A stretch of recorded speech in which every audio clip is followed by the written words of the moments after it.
President Trump says Israel and Iran have agreed to a ceasefire. It starts in about 6 hours. It comes following Iran's attack on a U.S. base in Qatar, which was in response to U.S. strikes on key Iranian nuclear sites over the weekend.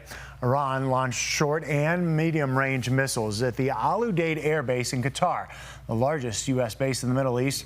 There are no reports of any casualties.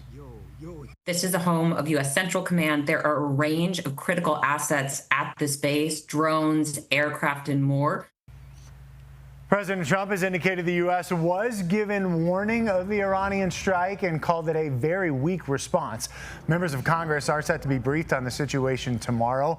Meantime, as we mentioned, President Trump says a gradual ceasefire starts in a matter of hours. He posted on Truth Social, officially Iran will start the ceasefire, and upon the 12th hour, Israel will start the ceasefire, and upon the 24th hour, an official end to the 12-day war will be saluted by the world. Of course, we will be here to watch what happens and bring you the latest on this evolving situation. Meanwhile, Iranian-Americans across the Front Range are also keeping a close eye on this conflict and finding support from others in that community.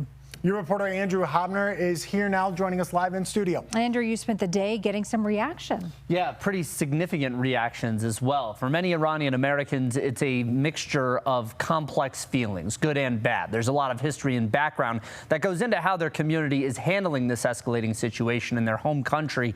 But they know that here in Metro Denver, they'll be rallying around one another.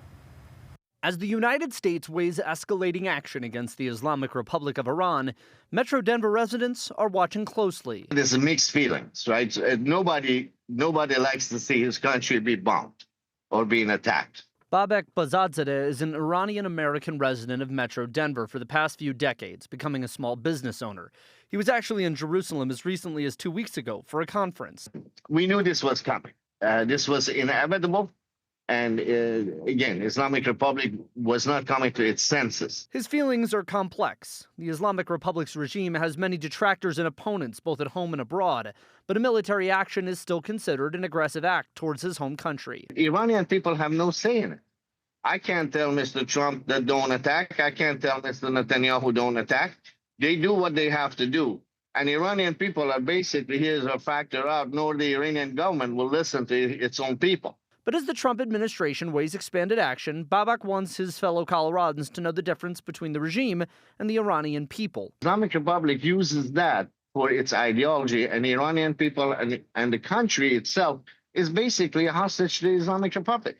As tensions continue to mount and the Iranian-American community looks towards what comes next. Ideologic governments like the Islamic Republic, people, its resources, and the country is only a tool.